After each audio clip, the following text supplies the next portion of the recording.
Hello, I'm Benjamin. And I'm Rodriguez. And this is Revolution Network. It's a soon-to-be battle at Lexington. The British are coming to capture John Hancock and Samuel Adams. Live now, we have Power Beer warning the two. British are coming! I must warn! The British are coming! The British are coming! The British are coming! Power Beer, do you have any word on the attack from the British? British are coming to capture John Adams and John Hancock at Concord. Run! So there you have it, folks. The British are on their way. Special thanks to Potter Beer for warning the grateful city of Massachusetts, Boston.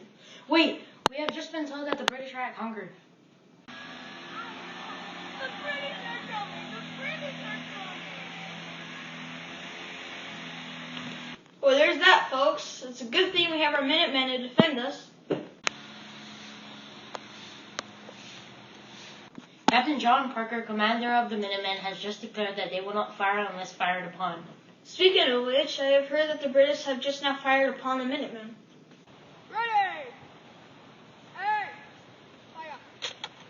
The Minutemen are outnumbered, and the British are taking them out really fast. The British troops are also suffering great losses, but they keep firing.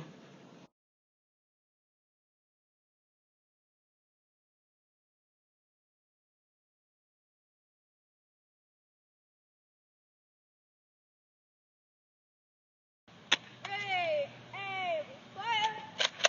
Ready! Aim! Fire! Ready! Aim! Fire! Ready! Aim! Fire!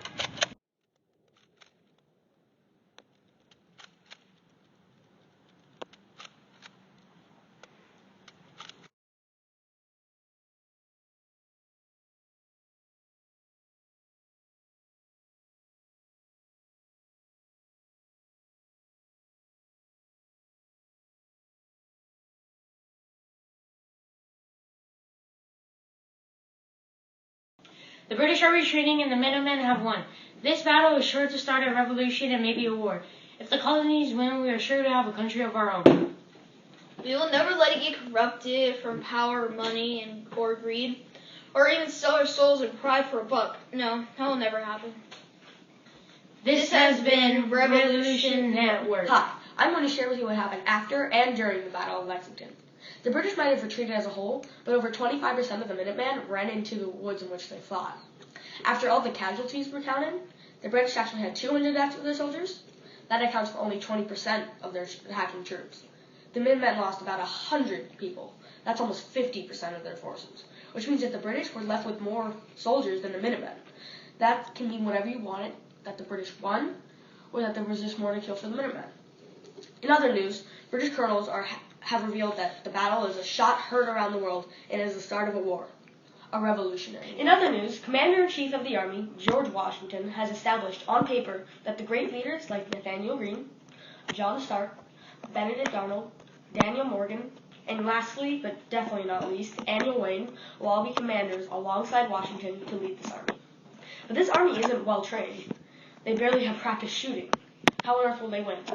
These soldiers have come from the 13 colonies from their local militias. They don't even have uniforms on. Whereas the British redcoats get their name from, well, what other than their red coats? Having uniforms isn't the only advantage they possess, though. They have very many advantages, and I'm going to share some with you. First, they had highly trained and very skilled men. Secondly, they had very good or well-established army and navy. Next, they had an infinite resource count. They could fire off as many shots as they want and not even blow. Lastly, they were always on the attack. The Minutemen defended over 90% of the time. When all this is over, a total of 25,000 Americans died, but only 8,000 died in battle due to wounds. The rest died of sickness, which is about 17,000 Americans dying of sickness. Only about 40% to 45% of Americans supported the war to get freedom. The rest, 15% to 20%, were loyalists to Tories, as in they supported the British. The remaining 35% to 45% were neutral during the battle and didn't really care who won. The ones that did support donated over 20,000 guns, such as muskets, pistols, and rifles. And some even donated weapons, such as swords, knives, and bayonets. The colonists weren't the only ones who donated, though. Countries such as France, Spain, and even the Dutch helped keep them good on supplies. France also joined in the war forcefully in 1778 in the Battle of Saratoga. Once the war was over, John Adams, our second president, negotiated peace in 1779. The British Parliament voted for peace. They made a treaty, the Peace Treaty of Paris. That ended the war and made peace between our two countries. This concludes the aftermath.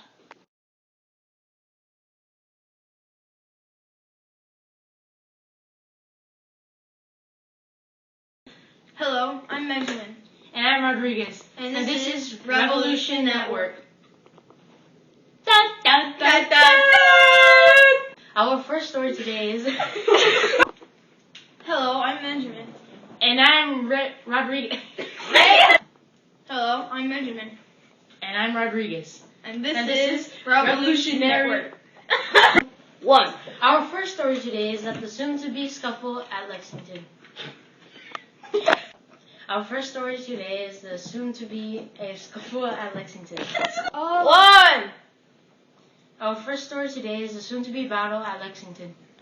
The British are coming to capture John Hancock and Samuel Adams. Live now, we have Paul Revere warning the two of... Our first story today is the soon-to-be battle at Lexington. The British are coming to... Our first story today is the soon-to-be battle at Lexington. The British are coming...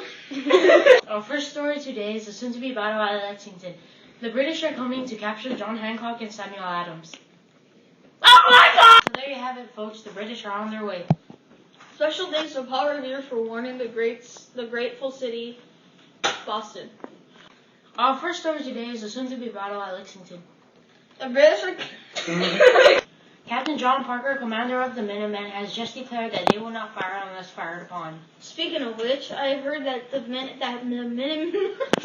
Captain John Parker, commander of the Minutemen, has declared that they will not fire unless fired